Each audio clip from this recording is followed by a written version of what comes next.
আমাৰ বৰ্তমান কেঁচা মৰাপাটৰ অভাৱ। আমাৰ ইউনিয়ন মেনেজমেণ্ট বৰ্ডৰ গোটেইখিনি মানুহ গৈ পেলাই আমি গোটেই অসমত মৰাপাট বিচাৰিলোঁ বুলি ক'লেও হ'ল, মৰাপাট পাবলৈ নাইকিয়া। মৰাপাটৰ দামো বহুত, ইপিনে আমাৰ বস্তাৰ দাম কম। তাৰ কাৰণে আমি মিলটো বন্ধ ৰাখিবলগীয়া হ'ল। যিহেতু মিলটো বন্ধ, আমাৰ বন্ধ মিলতো আমাক মিল মেনেজমেণ্টে ৬,০০০ টকাকৈ দৰমহা দি আছে। অসমত এনেকুৱা এটা কোনো উদ্যোগ নাই যোনটো বন্ধত তেওঁ দৰমহা দিব পাৰে। আমাৰ মিলে কিন্তু এই ৬,০০০ টকা শ্ৰমিকৰ কাৰণে দৰমহা, একেবাৰে শ্ৰমিক মানে একেবাৰে MDৰ পৰা একেবাৰে হৰিজনলৈকে গোটেইবিলাকক ৬,০০০ টকাকৈ দৰমহা দি আছে। আমাৰ মিলটো মানে নতুন পাত ওলালে ১ তাৰিখৰ পৰা মন্ত্ৰী মহোদয়ে খোলাৰ কথা কৈছিলে। এতিয়া যিহেতু এপ্ৰিল মাহৰ ১ তাৰিখৰ পৰা মিলটো খোলাৰ কথা কৈছিলে, কিন্তু পাতটো সেই পাতটো পোৱা নাই। যিমানটো পাত লাগে সিমানটো মৰাপাট পোৱা নাই। সেইকাৰণে মিলটো বন্ধ আছে। মিল প্ৰায় খুলিলেও আমাৰ জুলাই মানৰ পৰাই খোলাৰ হ'ব নেকি, নতুন পাত ওলালে, যিহেতু পাত নাইকিয়া অসমত। মানে পাত ওলালেহে আপোনালোকে খুলিব। যদি পাত নোলায়, যিমান দিনলৈকে পাত নোলায় সিমান দিনলৈকে বন্ধ থাকিব। যদি পাত নাপায় তেতিয়ালৈকে বন্ধই থাকিব। বৰ্তমান সময়ত আমাৰ যিটো মিলৰ এতিয়া কেঁচা সামগ্ৰীৰ কাৰণে মিলটো বন্ধ ৰাখিবলগীয়া হৈছে, সেই কেঁচা সামগ্ৰীখিনি পালেই আমাৰ এতিয়াও যদি বৰ্তমান কেঁচা সামগ্ৰীখিনি যদি পোৱা হয় তেতিয়াহ'লে মিলটো চলাৰ মানে ফুল আশংকা আছে।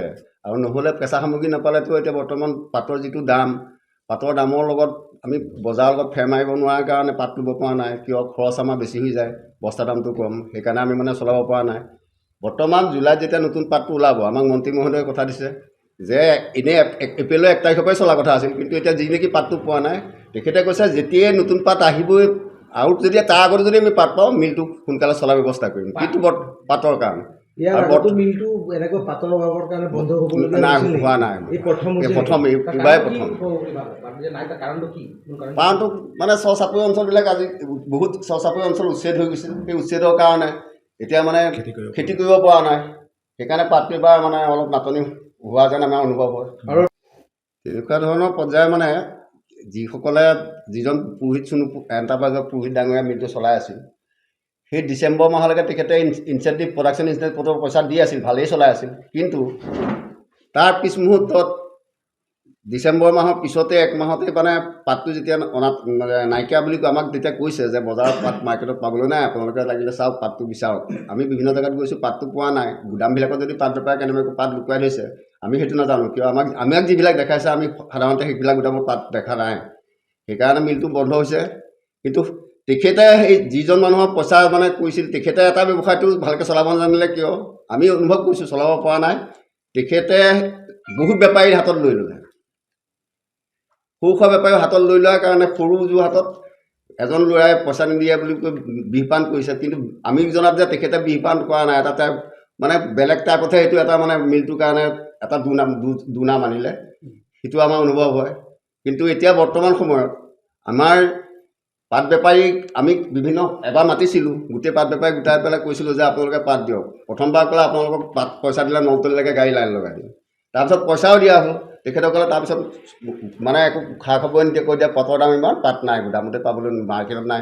ইতিমধ্যে আমাৰ কেশৱ মহন্ত ছাৰ, আমাৰ ইয়াৰ চেয়াৰমেন, মিনিষ্টাৰো, তেখেতে বিভিন্ন জেগাত গাড়ী বন্ধ কৰিছিলে। বাহিৰলৈ পাতটো মানে ইয়াৰ পৰা গৈ আছিল কাৰণে বন্ধ কৰিছিল, কিন্তু বন্ধ কৰা স্বত্তেও মানে ইয়ালৈ পাতটো নাহিলে।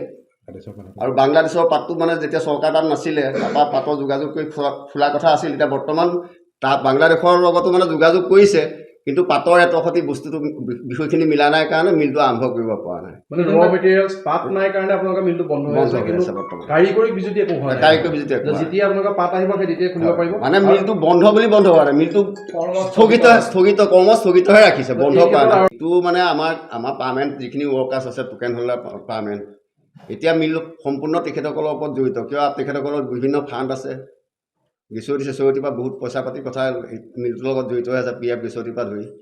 এতিয়া মিলটোত ৬,০০০ দি আছে যদিও বাইচাঞ্চ যদি এজন ল'ৰা কিবা হয়, আমাৰ ইঞ্চুৰেঞ্চ তেনেকৈ কৰি থোৱা আছে যে মৰিলে 7,02,000 টকা এটা পায়। এনেকুৱা কিছুমান আমাৰ হেৰি আছে। সেই বিষয়ত আমাৰ মিলৰ যদি ল'ৰা বৰ্তমান কিবা এটা ঘটনা হয়, সেই মানুহখিনিয়ে পাব। কিমান মাহলৈকে আপোনালোকে চলাই থাকিব পাৰিব? আমিতো এতিয়া আমাৰে বয়স নাই, আমি বাহিৰত এতিয়া যাব নোৱাৰোঁ। আমাৰ চলা বহুত অসুবিধা হৈছে। যিয়ে নহওক এতিয়া বিশেষকৈ আমাৰ বেছি অসুবিধা হৈছে যিখিনি ছোৱালী পঢ়া শুনা আছে, সেই ফিজ চিজবিলাকৰ কাৰণে আমাৰ চলা বহুত অসুবিধা হৈছে কিন্তু বৰ্তমান সময়ত ঘৰৰ ৩-৪জন মানুহে ৬,০০০ টকাটোত খাই বৈ জীয়াই থাকিব পাৰিছে কিন্তু বাহিৰত কিমান আমাৰ শ্ৰমিক আছে আপোনালোকৰ মিলটোত আমাৰ মিলটোত শ্ৰমিক 1,700 বা মাহেকী কিমান টকা খৰচ হৈ আছে আপোনাৰ মিলটোৰ পৰা 50 লাখ মিল বন্ধ হোৱাৰ এতিয়া বৰ্তমান বন্ধ হোৱাৰ পিছত 50 লাখ খৰচ পায় আমি এতিয়া যিটো আমাৰ মিল মেনেজমেণ্ট বোৰ্ডে আমাক যিখিনি কৈছে আমি যিটো শুনিছোঁ যে তেখেতসকলৰ প্ৰাপ্য বস্তু প্ৰায় যিখিনি পইচা পাবলগীয়া আছিল প্ৰায় আদায় হৈছে কিন্তু সেই আগৰ সেই পইচা কেইটামান কমাই পাবলৈ আছে কিন্তু সেই পইচাটোৰ লগত আমাৰ এতিয়া পেট বেপাৰীৰ লগত একো হেৰি হোৱা নাই আমি চাওক আমাক CTC অফিচতো CTC লগত বহাই মিটিং কৰাইছে মিটিং কৰাই মেলি পেলাই তাত পাট বেপাৰীখিনি মাতিছে গোটেইখিনি আলোচনা হৈছে মেনেজমেণ্ট বোৰ্ড পাট বেপাৰী গোটেইখিনি আলোচনা কৰা হৈছে তেখেতসকলে তাত পাত দিম তেখেতসকলে বৰ্তমান যেতিয়া পইচাটো পাই গ'ল তেখেতসকলক আমি ইয়ালৈ মাতিছিলোঁ মাতি পেলাই সুধিলোঁ যে আপোনালোকৰতো পইচা আজৰি হ'ল এতিয়া পাত দিয়ক তেখেতসকলে কৈছে যে এতিয়া বৰ্তমান সময়ত আমাৰ হাতত পাত মজবুত নাই যদি ফিল্ডত কেনেবাকৈ পাত পাওঁ আপোনালোকক দিম সেইবুলি আমাক জনাইছে তেখেতসকলে আপুনি বাৰু হাড়ৰ সমস্যাৰ কাৰণে পাটনালৈ যাবলৈ চিন্তা কৰি আছে নেকি এতিয়া আৰু চিন্তা নাই আপোনাৰ যিকোনো হাড়ৰ সমস্যা হলে এতিয়াৰ পৰা আৰু পাটনালৈ যাব নালাগে কিয়নো এতিয়াৰ পৰা গুৱাহাটীতে পাব সেই সকলো সা-সুবিধা গুৱাহাটীৰ আমিনগাঁৱত অৱস্থিত Patna orthopaedic and multi speciality হস্পিটেলত কম খৰচতে পাব সেই সকলো উন্নত মানদণ্ডৰ চিকিৎসা সেৱা য'ত অভিজ্ঞ চিকিৎসকৰ দ্বাৰা সম্পন্ন কৰা হয় বিভিন্ন ধৰণৰ হাড়ৰ অস্ত্ৰোপচাৰ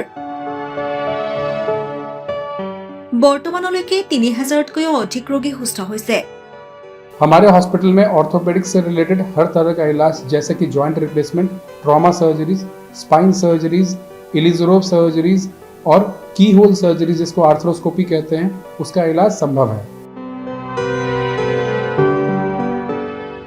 উন্নত মানদণ্ডৰ সা-সুবিধা থকা হস্পিটেলখনত আছে ৩টাকৈ VIP ৰুম 11টা কেবিন জেনেৰেল ৱাৰ্ডত আছে 12খনকৈ বিছনা তথা 7খনকৈ বিছনাযুক্ত ICU তাৰোপৰি এই হস্পিটেলখনৰ ভিতৰতে আছে ফাৰ্মাচীৰো সা-সুবিধা